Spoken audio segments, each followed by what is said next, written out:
Olá, seja muito bem-vindo, muito bem-vinda ao programa Páginas Espíritas da Comunhão Espírita de Brasília. Estamos aqui trazendo uma reflexão desse livro, Boa Nova, de autoria de Humberto de Campos, psicografado pelo Chico Xavier. Nós aqui no canal temos uma playlist onde estamos fazendo um estudo, capítulo a capítulo, fazendo leitura e trazendo algumas reflexões. Hoje, não estou aqui sozinho, estou com a amiga Bárbara Brito, do programa Explorando o Espiritismo, palestrante aqui da Comunhão Espírita também, que vai nos ajudar a trazer as reflexões num capítulo muito especial, o capítulo dedicado a Joana de Cusa. Fica o convite para você nos acompanhar após a vinheta.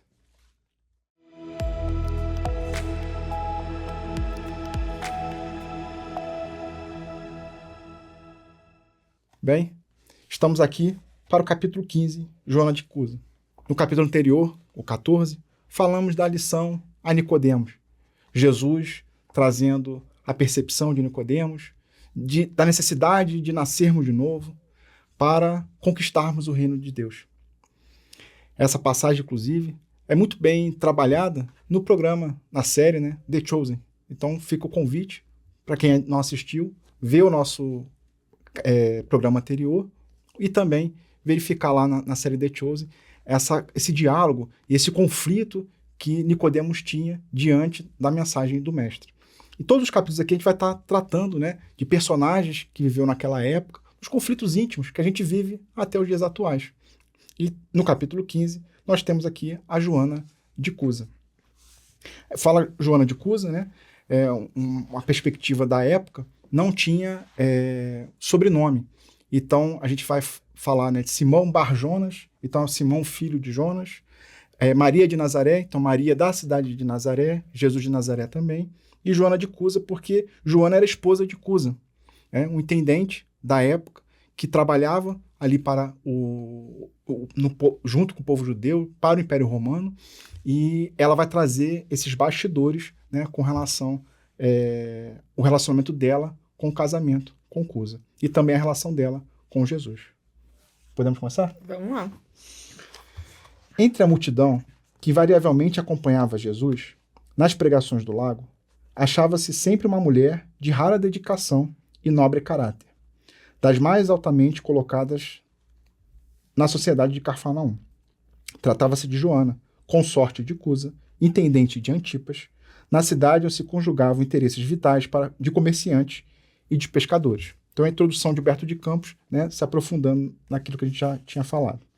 Joana possuía verdadeira fé, contudo, não conseguia forrar-se às amarguras domésticas, porque seu companheiro de lutas não aceitava as claridades do Evangelho. Então, Joana já acompanhava Jesus, acreditava na proposta da mensagem de Jesus, mas ela percebia, sentia amargura dentro do lar, porque o esposo não compartilhava dessas claridades que a Boa Nova trazia. Considerando seus dissabores íntimos, a nobre dama procurou o Messias, numa ocasião em que ele se descansava em casa de Simão, e lhe expôs a longa série de contrariedades e padecimentos. Então, foi desabafar com Jesus, foi dialogar para poder pedir uma orientação sobre o que a afligia. O esposo não tolerava a doutrina do mestre.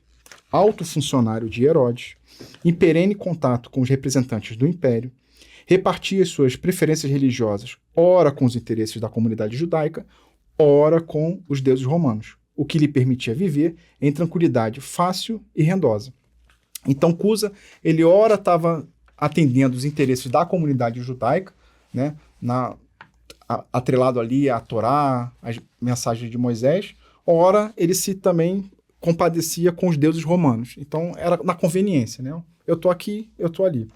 Lá no capítulo 6, aqui do Boa Nova, a gente vai falar dessa questão da fidelidade de Deus, a Deus, E a gente vai até se aprofundar também nesse capítulo com relação a esse tema, mas Jesus faz esse alerta, Nesse perigo da gente estar ali sendo fiel ao mundo, às coisas que o mundo está cobrando, e essa fidelidade que Deus nos pede para ser vinculado a Ele, Humberto Campos continua, Joana confessou ao mestre os seus temores, suas lutas e desgostos no ambiente doméstico, expondo suas amarguras em face das divergências religiosas existentes entre ela e o companheiro. E aí fica essa reflexão, quantos conflitos também nós temos dentro do nosso lar, e a gente fica meio sem saber o que fazer, né? Tem mais algum ponto que te chamou a atenção até agora? Eu acho sensacional essa introdução justamente porque chama atenção pra gente da convivência, né? Então, é com o parceiro, é com a parceira, mas é com as pessoas que trabalham com a gente, são os amigos. Hoje a gente tem acesso a tanta informação sobre o que é certo, o que é errado, dá nome a tudo, que a gente vai vivendo com as pessoas, rotulando elas são assim, elas são assado, e o nome que eu dou a elas, se está dentro de uma categoria que eu não concordo, eu já começo a criar resistência a essas pessoas e vir com discursos educativos. O certo é isso que você faz não é certo, pensa assim. Então a gente começa a construir relações de tentar converter as pessoas à personalidade que a gente quer que elas tenham. Uhum. Ao invés de exercitar ou conhecer a pessoa como ela é e construir um relacionamento respeitando quem eu sou e quem ela é. Sim. Né? Então eu acho sensacional porque, beleza, legal, né? A gente vive esses dissabores de conviver com pessoas que têm atitudes que a gente não concorda, mas elas são o que elas são. E como lidar com isso? Ficou desafio, né? Fica aí a história de Joana de Cusa pra gente aprender. Vamos lá. Joana de Cusa falou, né? Expôs, Jesus a ouviu, né, bem tranquilamente. E aí Humberto de Campos registra. Após ouvir-lhe a longa exposição, Jesus lhe ponderou. Joana, só há um Deus, que é o nosso Pai, e só existe uma fé para as nossas relações com o seu amor. Certas manifestações religiosas no mundo muitas vezes não passam de vícios populares dos hábitos exteriores. Todos os templos da terra são de pedra. Eu venho em nome de Deus abrir o templo da fé viva no coração dos homens. Então Jesus já começa aqui a narrativa dele, né, trazendo essa perspectiva do conflito que Cusa tinha, né, entre ora tá seguindo o povo judaico, ora tá seguindo o Império Romano. E eu acho interessante também nessa perspectiva que se a gente for ver as religiões que tem hoje, né, nenhuma foi criada por Jesus. Né? Jesus não criou uma religião. Ele veio com a mensagem dele e nós, né, a humanidade, cada um tem a perspectiva diferente da verdade. A verdade é uma só. Né? É o que Jesus nos apresentou. E aí cada um acaba vendo de uma forma diferente. E aí ele fala assim, ó, todos os templos são de pedra. Eu venho em nome de Deus para abrir o templo da fé viva no coração dos homens. Então, essa mensagem no coração é que realmente é a religião de Jesus. E aí, os espíritos já mais amadurecidos ali, né, como Joana de Cusa era, conseguiam entender o que Jesus ensinava. A história de ter ouvidos para ouvir e olhos de ver. E começou a criar uma ansiedade de veio a verdade. Então, todo mundo agora tem que se encaixar na verdade. Só que as pessoas estavam num jogo de interesses e sobrevivências delas no mundo, né? Então, se hoje a gente tem dificuldade de entender os ensinamentos de Jesus na nossa realidade, imagina naquela época em que Jesus ainda estava trazendo a verdade. Então, ela já amadurecida, um espírito já amadurecido por causa das vidas anteriores, encontrou em Jesus, assim, é isso, é sobre isso, é disso que eu tô falando, né? Vamos, marido, vamos seguir, né? Você é meu parceiro, meu companheiro, vamos seguir esse caminho. E o marido ainda não conseguia, não tinha capacidade de ter a compreensão como ela já tinha, né? Então, ele ainda estava vivendo os interesses. E aí é maravilhoso que Jesus vem compreendendo ele. Porque ela estava buscando em Jesus um aliado. Sim. Jesus, ele tá errado, né? Assim, me ajuda aqui. E ele compreendeu. E falou, Joana, a gente ainda... Eu ainda estou trazendo a verdade. Eu vim trazer a verdade. E a verdade vai mexer nesses movimentos, né? Então, existe um processo. Sim. Aí. E Jesus, ele vai continuar... Agora também até se direcionando a ela, né? Porque, ó, entre o sincero discípulo do Evangelho e os erros milenários do mundo, começa a travar-se o combate sem sangue da redenção espiritual. Então, assim, é algo, né, que a Bárbara falou, ele estava trazendo ali, então é algo bem lento. Milênios aconteceram, né? aquelas tradições religiosas bem incrustadas. A gente consegue até ver frutos, até nos dias atuais, né? A gente vê intolerância religiosa, né? Guerras são travadas por conta, ali, tendo a religião nos bastidores, e não foi essa a proposta de Jesus, né? Então ele fala assim, começa a travar, né, o combate sem sangue, né? Porque não é um combate, é um combate espiritual. Agradece ao Pai o haver te julgado digna do bom trabalho desde agora. Então ele já está direcionando para Joana, dela agradecer para o trabalho que ela está sendo confiada neste momento. O teu esposo não te compreende, alma sensível? Compreenderá-te-á um dia. É leviano e indiferente? Ama-o mesmo assim. Não te acharias ligadas a ele sem que não houvesse para isso uma razão justa. Então isso também é algo que é bem dito no meio espírita, né? Que as conexões que nós temos hoje, o local que nós temos hoje, não é ao caso, né? Sim. Não são dados que são jogados e a gente cai de paraquedas, né? Então, ainda que ao nosso redor, né, a gente não seja compreendido, um dia a gente vai ser. Situações de levianidade, indiferença, Jesus está convidando a gente a amar mesmo assim. Né? E isso é uma coisa que permeia situações do dia a dia, né? Anderson, eu costumo falar muito na aula do ESD. Assim, gente, a gente respeita Jesus, porque Jesus não está no nosso convívio. Porque ter Jesus, imagina Jesus aqui encarnado como amigo. Aí você busca Jesus para desabafar. Pô, Jesus, meu marido, não tem jeito, ele não leva a sério, ele não tenta, ele não procura entender os seus ensinamentos e se tornar uma pessoa melhor. De novo, né? A gente quer aliados. Aí ele vem e fala, olha, é assim mesmo, ele está fazendo o melhor dele e compreenda e ama.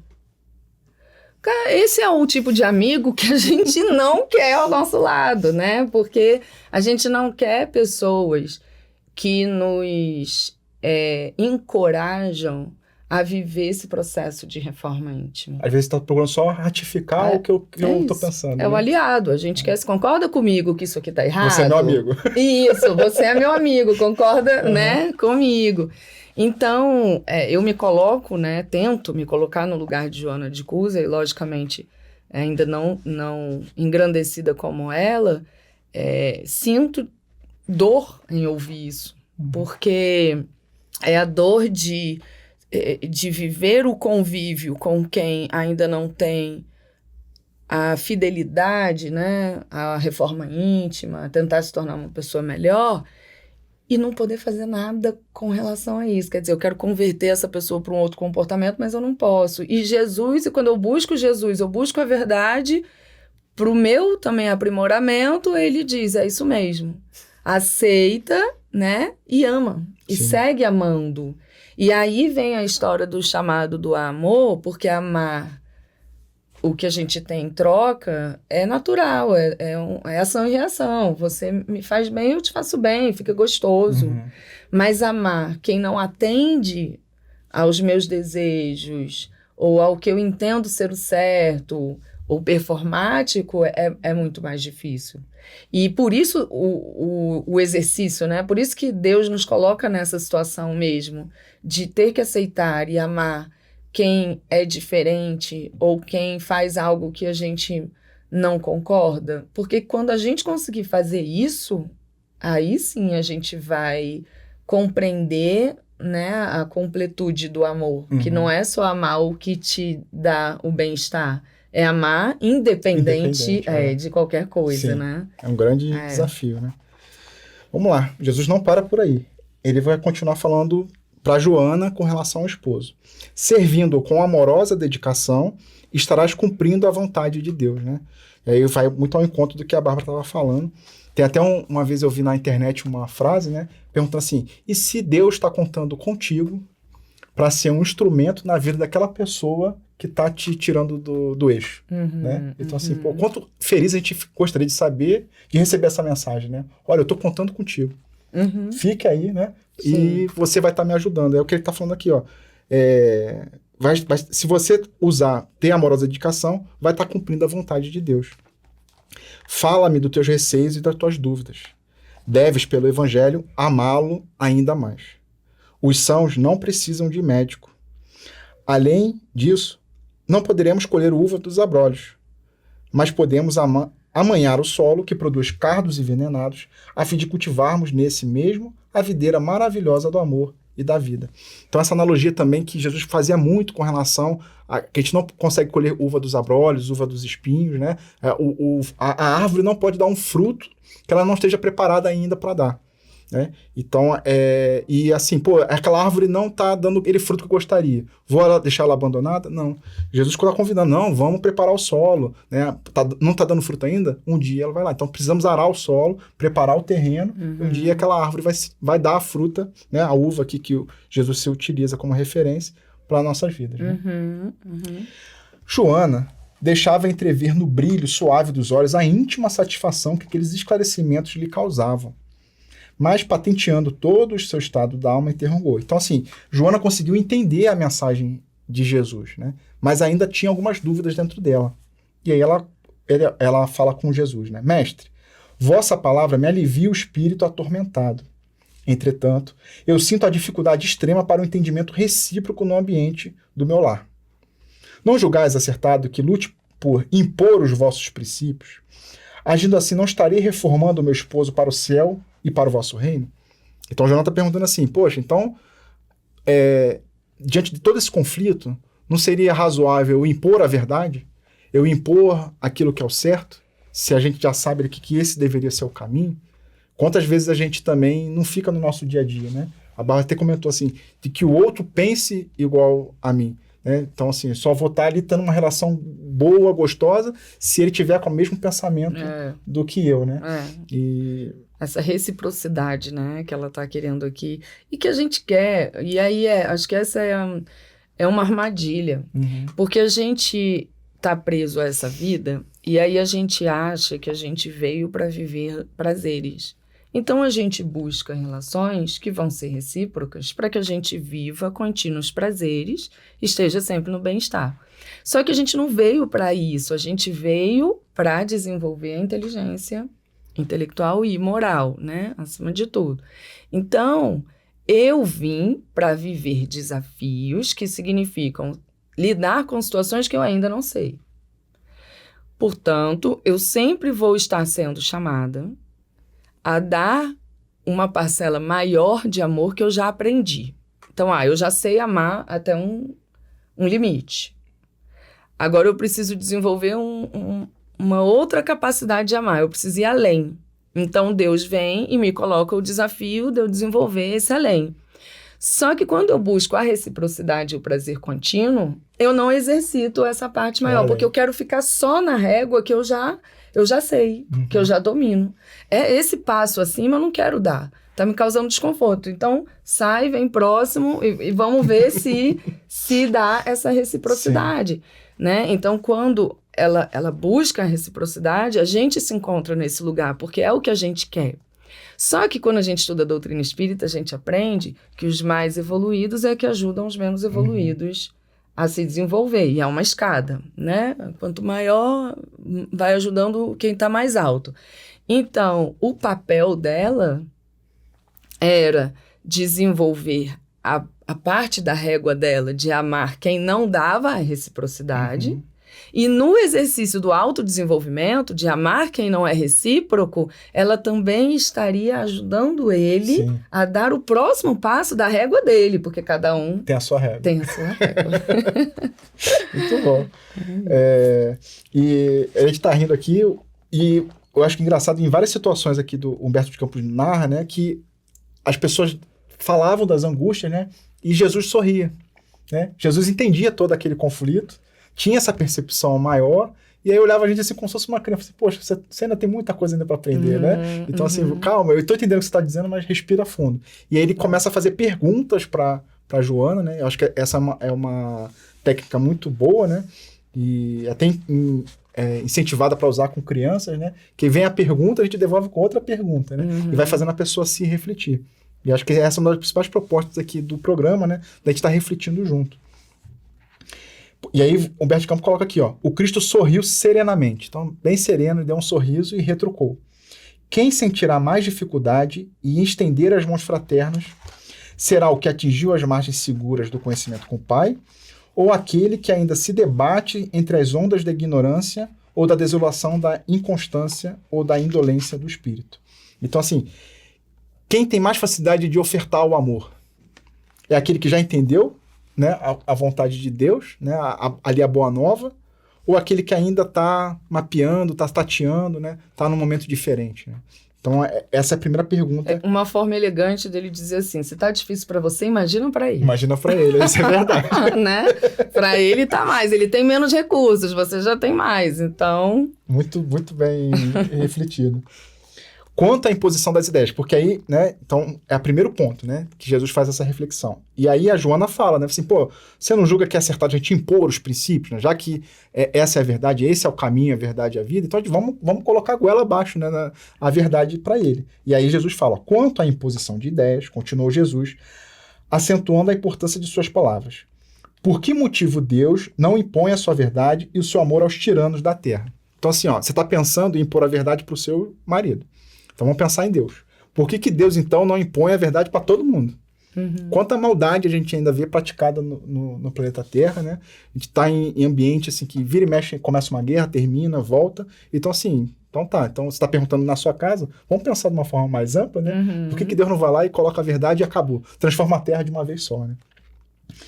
Ele continua. Por que não fulmina com um raio o conquistador desalmado que espalha a miséria e a destruição com as forças sinistras da guerra? Então, assim, aquele que está fazendo mal, pum, extermina. E às vezes a gente vê muito isso no dia a dia, né? Então, tem expressões assim que às vezes são ditas no dia a dia. Ah, bandido bom é bandido morto, né? É melhor tirar, eu quero morte. Nas redes sociais, então, infelizmente, está cada vez mais isso, né? O outro pensa muito diferente de mim, eu desejo morto, né? Tem um cancelamento. Às vezes falam de ódio do bem, entendeu? Então, toda essa perspectiva. Então, assim, por que Deus, então, essas pessoas que estão ali incentivando o mal com o outro, não retira de uma vez só? Posso só fazer um parênteses, Pode. Aproveitar? Porque tá fresquinho. Ontem eu estava estudando história com a minha filha, e aí ela estava estudando justamente a mudança do modelo do governo de monarquia para república. E aí, ela ali entendendo, poxa, então, na monarquia, aquele governante ia até a morte, mas queriam mudar... Não era mais fácil logo matar ele? Tentaram. Né? Mata logo. E... não, mas tem a filha dele. Mata ele e a filha dele. Mata a viagem. Mata, que é mais fácil. E, né, ela já introduzida no espiritismo, né, fazendo evangelização, eu aproveitei ali o gancho, falei, opa, deixa eu explicar aqui, né? Você vai tirar a vida de um espírito, né? A vida que Deus trouxe para atender ao seu interesse. Sim. E o que vai acontecer com esse espírito? Né? É imortal, então, né? Ele vai continuar. Então, como é que... Não é simples assim, a gente não pode sair eliminando aquilo que a gente não quer. Existe um processo de conquista de transformação, né? Que é disso que a gente está falando. Sim. É o imediatismo que está hoje, né? Tudo a gente... Não tá legal que ele... Quer dizer, se tá hoje, você vê, desde a história de quando Jesus veio, a gente já tinha essa natureza, né? De vamos eliminar, vamos impor, vamos mudar. E aí a gente tem que se educar para aceitar o processo. Que é o que Jesus trouxe com um acolhimento educativo, né? Para ela. Tem um processo. Eu cheguei agora, eu estou trazendo a verdade. Vai movimentar as pessoas e as crenças, vai gerar conflitos, cada um tem um papel, cumpra com o seu, né? De acordo com os instrumentos que você tem. De uma maneira resumida, foi o que Jesus falou, né? Para Joana de Cusa. Pega os recursos que você tem, não se iguala, para ele tá mais difícil, ele tem menos. Pega o que você tem e serve, e trabalha o seu autodesenvolvimento de dar o próximo passo no amor. Né? Eliminar só posterga. Sim. Só posterga, só tá adiando não o problema. resolve. Não resolve o problema.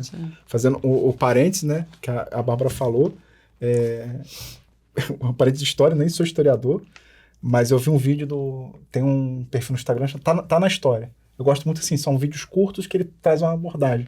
E recentemente ele falou isso, né, que existia no momento ali da mudança para a República, existiam 2 grupos. E um dos grupos queria exterminar realmente a família real. Porque Dom Pedro II era muito querido pelo povo. Então, existe o risco da monarquia, né? Então, fizeram um acordo, ele estava na casa dele, fizeram um acordo dele se exilar. Ele se afastar do Brasil para não ter nenhuma brecha de que ele voltasse para a monarquia, né? Entendi. Tanto que ele foi para a França e ficou lá exilado em Paris. Mas é algo meio que assim, né? Assim, olha, seria mais fácil, entre aspas, pensando materialmente, exterminar. Sim, acabou. exatamente. Mas com essa perspectiva do espiritismo, de que todos somos imortais, você só está adiando o problema. E às vezes complicando, né? Porque aí entram casos obsessivos. Às vezes quem sofreu o mal não perdoa, e aí alimenta a raiva, e aqui vão séculos, às vezes séculos, de raiva sendo trocada, né? E às vezes com uma simples coisa que poderia ser evitado lá atrás, né? E é o que Jesus está tentando explicar para Joana, né? Não adianta impor, porque se a gente impuser, não vai ter a transformação dele. Então, a gente tem que respeitar o processo, né? E para fechar um parênteses, na próxima semana de provas da minha filha, aí na hora de estudar a história eu peço ajuda para você. Vamos embora. A aula que você deu aí. Não, eu tô estudando para ensinar, mas aí eu já deixo com você ensina. Vou te dar uma consultoria. O capítulo 1 do Boa Nova também foi uma aula de história, né? Falando do triunvirato do Império Romano, aquela situação em que o mundo se preparou para que Jesus, né, chegasse. E a gente está até agora falando de Jesus, né? Falar de Jesus não é brega, né? Não. Não, falar de Jesus não é brega, gente. Já fica a dica, tem uma palestra minha aí que eles ficam brincando comigo, que falar de Jesus é brega. Fica a dica aí, tá no canal do YouTube. Ó, se valeu, já deixa o joinha no vídeo, né? E deixa aí nos comentários, falar de Jesus não é brega. Não é brega. Não é brega, estamos falando até hoje. Voltemos ao texto. Vai bem ao encontro do que a Bárbara estava falando. A sabedoria celeste não extermina as paixões, transforma. Então, assim, a paixão ela não é exterminada, ela é transformada. Aquele que semeou o mundo de cadáveres desperta, às vezes, para Deus apenas com uma lágrima. Então, às vezes, aquele espírito está ali fazendo mal, se comprazendo em fazer mal, às vezes, com uma lágrima, ele se transforma. O pai não impõe a reforma dos seus filhos, esclarece-os no momento oportuno. Então, sim, Deus não se utiliza da imposição. Ele vai esclarecendo e a transformação acontece de dentro para fora, né? Então, a transformação não é externa. E aí tem até falando de transformação, né? Eu gosto muito de uma reflexão que o Jorge Elahá, palestrante espírita, faz, de que a gente fala muito da transformação planetária, né? E aí ele fala que, na verdade, é a transformação humanitária. Que o planeta não vai mudar. O que vai mudar é a humanidade. Né? E aí a gente, de forma coletiva, fazendo a transformação, o mundo vai acabar sendo transformado. Então é uma coisa de dentro para fora, né? Não de fora para dentro. E é o que Jesus está falando aqui para Joana de Ângeles, né? A transformação ela é interna. Continuamos? Continua porque, nossa, tem um ponto aqui que eu acho excelente, que vem logo depois. Pode seguir. Vamos lá. Joana, o apostolado do Evangelho é o de colaboração com o céu nos grandes princípios da redenção. Sê fiel a Deus, amando o teu companheiro do mundo como se for o teu filho. Não percas tempos em discutir o que não seja razoável. Deus não trava contendas com as suas criaturas e trabalha em silêncio por toda a criação. Nesse ponto? Mas pode mais. Pode mais. Só fazer um comentário, né? Volta ao que a gente falou lá no começo do episódio, né? Sobre esse convite de Jesus de sermos fiel a Deus, né? Ele também faz esse convite para Joana de forma bem explícita. Ó, ser fiel a Deus, amando o teu companheiro como se fora o teu filho. Aí eu tô lembrando agora do teu filho, de uma fala da Maíse Braga aqui na comunhão, que teve uma senhora que foi procurar a Maíse para falar que não gostava do marido, tinha tanta disposição, e ela tentava perdoar e não conseguia. E aí, a doutrina falando, né? Assim, olha, se você não resolver isso agora, você vai ter que resolver isso depois, você vai estar só adiando. E aí ela fala assim, poxa, eu vou ter que voltar casada com ele e tudo isso aqui. E aí a Maíse fala que teve uma intuição na hora, que o Espírito falou para ela, e ela compartilhou, e a senhora adorou, que ela assim, não, ele não precisa vir como seu marido, ele pode vir como seu filho. Aí a moça falou assim, poxa, então já estou pensando nas palmadas que eu vou dar nele, entendeu? Tudo bem, ele vai ter que vir na minha família, mas como filho eu vou dar uma bela palmada, vou dar um corretivo nele. Então, assim, e essa perspectiva, e aí o Jesus falando aqui para Joana, né, de a gente imaginar o companheiro que está ali, o companheiro, a companheira que está na nossa, como se fosse um filho e uma filha. Quantos filhos às vezes tiram a gente do sério, esticam a corda ali do amor, da paciência, a gente está ali respirando fundo, pô, é meu filho, é minha filha, não vou perder a calma, né? É essa percepção, essa mudança de virada de chave que Jesus está convidando para Joana, mas está convidando a todos nós, né, nessa prática do amor. E só esclarecer, porque às vezes a gente pensa assim, mas não é meu filho, né? Então, para o meu filho, eu vou viver, vou fazer os sacrifícios e tudo mais. Mas essa pessoa não é minha filha, né? Mas por que eles associam, né? A gente tem Jesus aqui orientando Joana de Cusa e a gente tem na literatura espírita muito essa orientação da gente desenvolver pelo próximo o amor materno. É porque, na verdade, todos nós estamos aqui para desenvolver o amor. Sim. E o amor que Deus nos criou para sentir, o amor, o mais próximo que a gente conseguiu chegar desse amor é o amor materno. Então, exercitar esse olhar da maternidade não é olhar para o outro como um filho, mas é dessa relação de amor em que a gente se dispõe a servir, a perdoar, a direcionar, a compreender, né? Todas essas virtudes que vão unindo e a gente vai tentando chegar o mais próximo possível, né? Sim. Jesus não acaba na reflexão dele, ele continua. Vai, esforça-te também no silêncio, e quando convocado ao esclarecimento, fala o verbo doce ou enérgico da salvação segundo as circunstâncias. Então, Jesus está convidando ela para o silêncio, focar no silêncio, e em alguns momentos que ela for convidada a falar alguma coisa, usa o verbo, mas não é o verbo de qualquer jeito. Ele é doce ou enérgico da salvação, dependendo da circunstância. Vai ter momentos que ela vai ter que precisar ser firme, que é o enérgico, né, da salvação, e vai ter momentos que ela vai ter que ser um pouco mais doce, ela vai ter que precisar ajustar.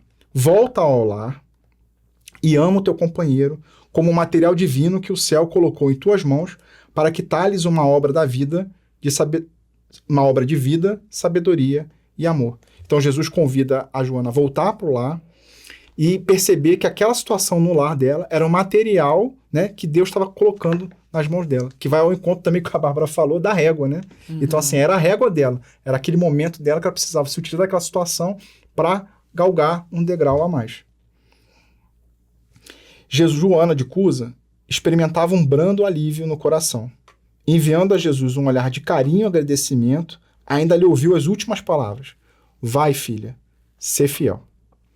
E essa frase é uma frase que vai impactar muito Joana, a gente vai ver lá pro final do capítulo. E aí eu reúno os pontos, então, aqui que me chamaram a atenção, que é sensacional, né? Então, a gente estava falando, ela estava buscando em Jesus um aliado para concordar com ela que realmente o marido estava atrasado e tinha que impor a evolução. E aí Jesus falou, tá tudo normal, é isso mesmo, né? Ele tem menos preparo, você tem mais, então faz mais. E aí ele vira e diz, ser fiel a Deus, esforça-te também no silêncio, quando convocada ao esclarecimento, fala. Volta ao lar e ama. Vai, filha, ser fiel. Então, eu gosto de destacar essa parte porque ela fala do sacrifício, né? Porque a gente não aprende a fazer algo novo sem o sacrifício de vencer os próprios interesses, né? Quer dizer, a gente tem os nossos padrões. Eu vou trazer aqui, eu não vou para academia, nunca. Agora eu decidi ir para academia. Eu vou viver um sacrifício, porque eu vou ter que abrir mão de algo que eu fazia, que era ver algo na televisão, ou era ler um livro, estudar, ou bater papo com pessoas, ou dormir, seja o que for. Já é o meu padrão. Abrir mão disso para fazer algo porque eu preciso fazer, gera um desconforto. Então, é isso que a gente precisa entender do sacrifício. O sacrifício não é o martírio, né, de se chicotear. Não, é você se dispor ao desconforto, de abrir mão do próprio interesse prazeroso para adquirir uma nova habilidade, uma nova capacidade, crescer e se desenvolver. Então, o que Jesus estava dizendo para ela é isso. Ele não tinha a hipocrisia de achar que ela teria facilidade de fazer algo que ela ainda não sabia fazer. Ele estava impulsionando ela para o próximo passo de desenvolvimento dela, né? Encorajando ela de se sacrificar, né? Falou, vai lá, faz o esforço, porque é o passo do amor que você está pronto para dar. Então, chegamos no final da primeira parte do capítulo. Só que, para não ficar tão longo, né, a reflexão, eu gostaria de propor que a gente continuasse na semana que vem, né, essa reflexão, para a gente não perder essa troca de pensamentos, né, dessa leitura com esse capítulo do Boa Nova. Eu vou adorar porque eu acho que merece, inclusive, porque a próxima parte também é muito rica de reflexão e de comparações com coisas que a gente vivencia hoje. Então, claro, com certeza, vamos lá. Então, tamo junto. Então, eu espero que aguardar vocês para a continuação dessa leitura e reflexão do capítulo 15 do livro Boa Nova, relacionado a Joana de Cusa. Então, até lá e fiquem com Deus.